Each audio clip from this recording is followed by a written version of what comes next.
There are some conversations you have with your mother that you can never forget.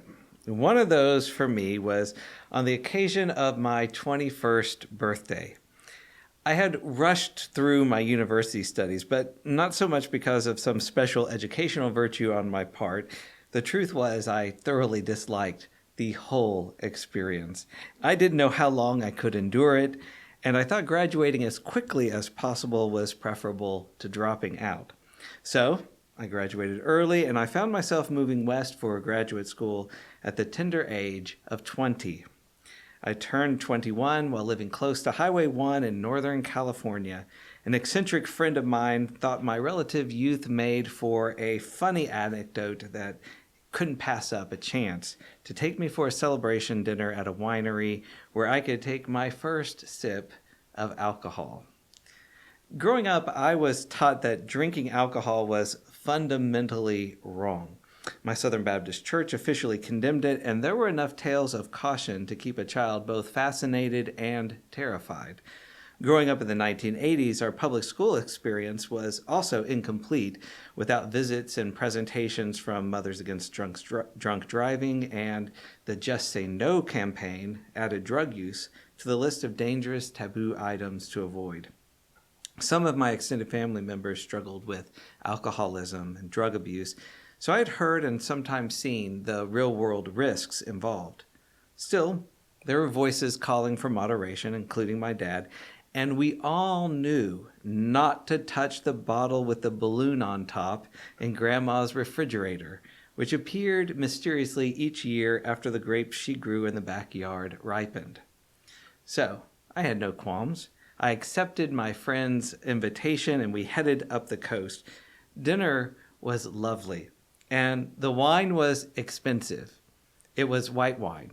It was expensive, and it was white wine, and that's about all I can tell you. It turned out that I did not have a very discerning palate, and my friend was simultaneously amused and disappointed that I wasn't suitably impressed by the quality or the taste. Still, I had fun, and I called home later to tell my parents how I'd celebrated, and when I mentioned the wine, you could hear the silence on the other end of the phone. My mom wasn't angry. She was scared. "Oh God, David, you're going to become an alcoholic." I thought it was kind of funny reaction, and I laughed it off. I assured her that I was not in danger, if for no other reason than that I was a poor student, and whatever little spending money I might have, I liked buying and reading books much more than I could ever enjoy buying and drinking alcohol. This, by the way, has been true for as long as I can remember. Given the choice between most things and a book, I'll usually buy a book. According to my dad, it's a habit that began when I was a child. At the grocery store, he would give me a choice between getting a candy bar and getting a little golden book. And he resolved that the first time I chose the candy bar would be the last time he offered that choice to me.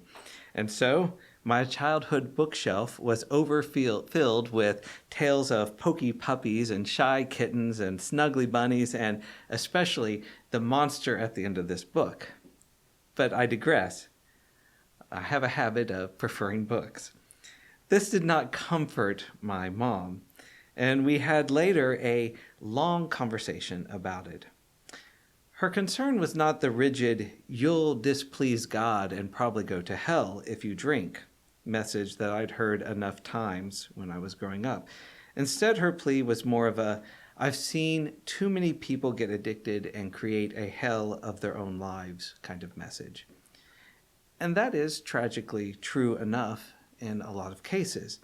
And although I've never personally struggled with a substance use disorder, I appreciate the care she gave for me, and I recognize that care like hers is probably one of the reasons I haven't struggled.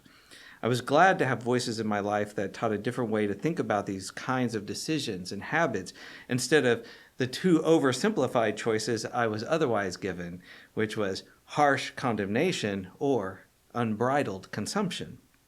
I recognized my mother's voice when I read 2 verses in the Discourse on Happiness from the Buddhist tradition that bring out a similar contrast. to refrain from what is unwholesome, to abstain from intoxicants, and to be steadfast in good qualities. This is the greatest good fortune. Respect and humility, contentment and gratitude, the timely hearing of Dharma. This is the greatest good fortune. And at first glance, it may seem like that's just an opportunity for more of the same moralizing that I grew up hearing, but a closer look reveals a lot more. If we want to hear it, we might need to begin with examining what gets in the way of hearing it. For many of us, things like restraint and renunciation are often negative experiences, grounded in a life-denying and antagonistic attitude. This is especially the case where there is a high degree of control, often exerted through coercion, threat, shame, and guilt, the kind of things that I grew up hearing. Anyone who has experienced that kind of restraint is unlikely to associate it with happiness. It's much more likely that we'll get caught in a desire to get rid of or annihilate whatever we've come to view as a problem. This often involves our threat response. We've identified an obstacle to our happiness, and we think that we must avoid or even destroy whatever is in the way. Our capacity for identifying dangers like this does help keep us safe, but attaching to that kind of craving easily leads to suffering. We can make decisions that just make things worse. It's not a recipe for happiness, and it can make enemies out of our experiences or out of our friends. Instead, refraining from what is unwholesome focuses on the impacts of what we think, say, and do. As I mentioned last week, our skillfulness in not harming one another depends in large part on our ability to pay attention and practice discernment. Instead of getting stuck in that loop of approving or disapproving or praising and blaming, we give ourselves the opportunity to understand our needs and our experiences and then to act on that understanding because we know, hey, this hurts. I'm not going to do it. This helps. I am going to do it. This is fun. It brings joy. I'm going to do it. This is harmful. I'm going to keep myself from doing that. And that's why refraining from what is unwholesome, from what causes harm to others, is linked in this short passage with abstaining from all intoxicants. In the Buddhist way of looking at things, discernment requires a clear mind. Whatever clouds the mind can make it easier to either not perceive the harm that could take place, we're just oblivious to it, or to justify harming yourself or another person. It can be challenging enough to understand ourselves, each other, and our experiences when we have a clear head. Adding another layer of fogginess just makes it that much harder. It's the same reason we have rules about using heavy machinery or driving a car when we're taking certain medications. We want to be safe and to make safe decisions. And this is a helpful and simple way to make decisions about using intoxicants, for example, whether you completely abstain or use them responsibly. When using them impairs your ability to make a good decision or protect the safety of yourself and others, we don't use them. It can be that simple, a way of reflecting on what causes harm. Reflecting in that way, we can also see that there are other ways that we can delude our minds and make it difficult to really be able to think clearly. This is why, for example, the Plum Village tradition enlarges the focus from intoxicants in particular to unmindful consumption in general. You can be intoxicant-free and still cloud your mind with ideas and habits that make it very difficult to make healthy, happy choices. So while the mindfulness training includes the aspiration to not use drugs and alcohol, it puts that aspiration in the context of being aware of how our consumption can harm one another. It includes by resolving to contemplate inner being and consume in a way that preserves peace, joy, and well-being in my body and my consciousness, and in the collective body and consciousness of my family, my society, and the earth. So again, it's a simple and helpful way to help us make decisions. Whatever we are doing, we pay attention. If doing that impairs our ability to make a good decision or protect the safety of ourselves and others, we can recognize that and make a choice. Refrain from what is unwholesome. That kind of framework also helps us move from an oversimplified condemnation of using drugs and alcohol to a deeper understanding of how our unmindful consumption is linked to so much suffering. For example, in 2010, there were 21,089 opioid-involved overdose deaths. That's a huge, terrifying number. 11 years later, in 2021, there were 80,411 opioid-involved overdose deaths. That is a terrifying, tragic number, and each number is a human life. But it's now such a common problem that I have friends who are trained to administer Narcan in the case of witnessing an overdose so they can be there to save someone's life. And I'm so grateful that they offer this compassionate service. But there's also a shadow here that we need them, that we need people to be prepared to do this at all, points to a rather terrible reality. To reflect on one of the social factors involved in that reality, we have a growing awareness of the role of self-medication and its connection to substance use disorders. Many of my friends self-medicate, which is consistent with statistics from 2018 that over 20% of people with mood or anxiety disorders self-medicated with alcohol or drugs. We also cannot separate self-medication from experiences of violence, abuse, injustice, and oppression. Sometimes relying on alcohol and drugs to cope with the unbearable may be the best available option to someone. Sometimes a human being feels like they cannot bear to see things clearly. But in these situations, the root of the problem is not in the alcohol and drugs, but in the failure of our society to provide the basic medical and social supports people need in order to enjoy life and thrive. Unfortunately, this trend seems set up to continue for the indefinite future. Discussing studies by the Pew Research Center, Meltem Odabas pointed out that while fatal drug overdose rates increased in every social setting, urban, suburban, rural, it went up in every setting in the USA from 2017 to 2020. Americans who thought drug addiction was an important issue in their community, that number actually went down over the same time period. She wrote, nearly 92,000 Americans died of drug overdoses in 2020, up from around 70,000 in 2017. And the rate of fatal overdoses rose from 21 to 28% per 100,000 people. Despite these increases, she wrote, the share of Americans who say drug addiction is a major problem in their local community declined by 7 percentage points, from 42% in 2018 to 35% in 2021. And as an aside, it blows my mind that only a third of people recognize the problems that are so prevalent in all of our communities. In a separate center survey in early 2022, dealing with drug addiction ranked lowest out of 18 priorities for the President and Congress to address that year. This is not a problem that will get better by ignoring it, and yet ignoring it seems like the course our society is choosing. We cannot refrain from harm. We cannot cultivate good qualities like wisdom and kindness if we aren't willing to understand the conditions as they actually are. At a personal level, we can do our part by taking mindful consumption seriously and paying attention to how our actions impact ourselves and one another. How do we want to treat one another? How do we want to respond to the ups and downs of life? What good qualities do we want to make sure we are turning into habits? What harmful actions do we want to make sure we are avoiding?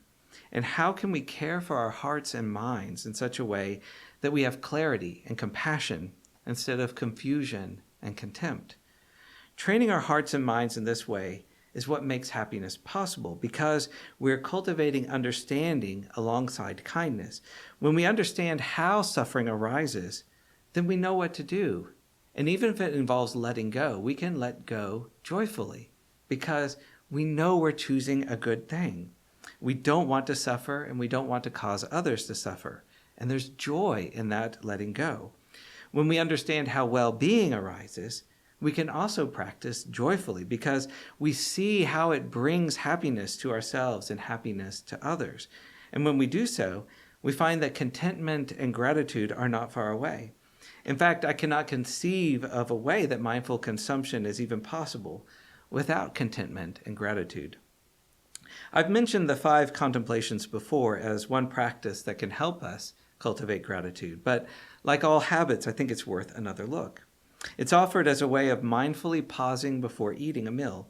If practiced regularly, it can also help us pay more attention just in daily life to being more grateful for more and more of the daily gifts that we experience just in the course of our routines.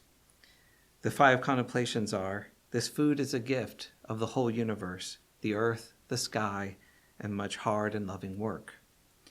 May we eat in mindfulness so as to nourish our gratitude. May we transform our unskillful states of mind and learn to eat with moderation. May we take only foods that nourish us and prevent illness. We accept this food to realize the path of understanding, love, and joy. Again, we're not asked to recite these things in order to deny suffering or pretend that everything is all right. As Brother David Stindl-Rost has helpfully observed, you can't be grateful for war in a given situation, or violence, or sickness, things like that. So the key when people ask, can you be grateful for everything? No, not for everything, but in every moment.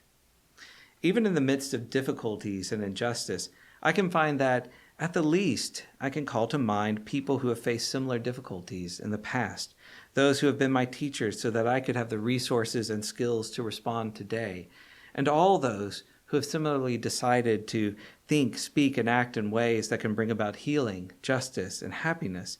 I'm not grateful for everything, but I can be grateful in every moment.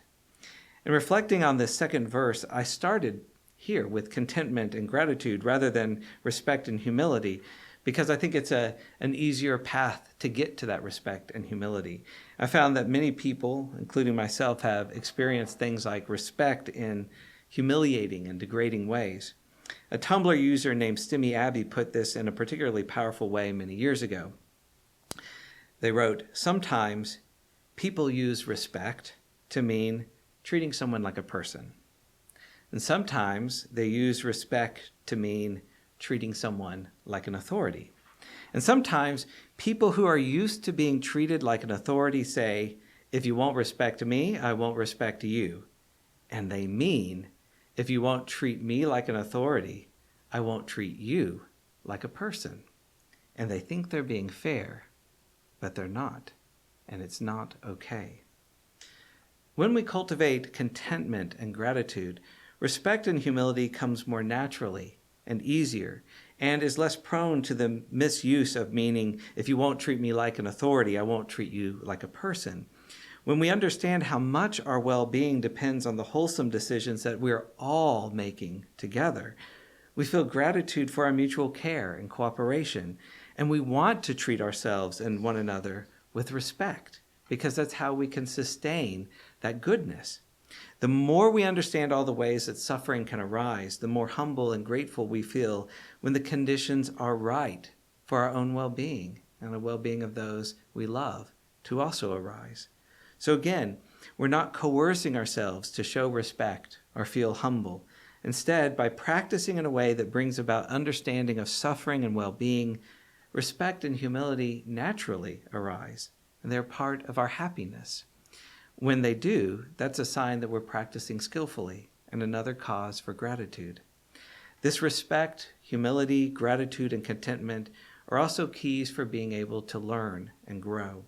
The last line of these 2 verses I've read today, the timely hearing of the Dharma, refers specifically to hearing the Buddha's teachings about how to practice in a way that helps us understand and come to an end of suffering. You can reflect on it in a more broad way, too, if that's appropriate for you. But the idea that is prominent to me in this particular context is the timeliness of learning and growing in insight and compassion. We only have so much time. And the more I understand that, the more I want to spend my time in the most skillful, happy ways possible. I want to let go of the unwholesome activities. I want to cultivate the good qualities. There are many variables that are out of my control when it comes to learning like this. So it's important to me that I do my part to be ready to learn. I don't want a timely opportunity to pass me by because time is passing so very quickly. How can I learn to fashion happiness out of the days and years that I do have, and to do my part to make that happiness available to others? I want to be ready to learn, ready to practice when a timely teaching comes my way. I want to make the most of this brief life, this amazing opportunity, and I hope you do too. Thank you. Thank you for watching our videos. We are entirely dependent on the donations of our listeners and members. We hope that you find this content to be important enough to help us to keep offering these videos to the public at no charge by becoming a regular contributor. Please click on the donate button on our website at www.spfccc.org. Thank you for your support of progressive religious programming.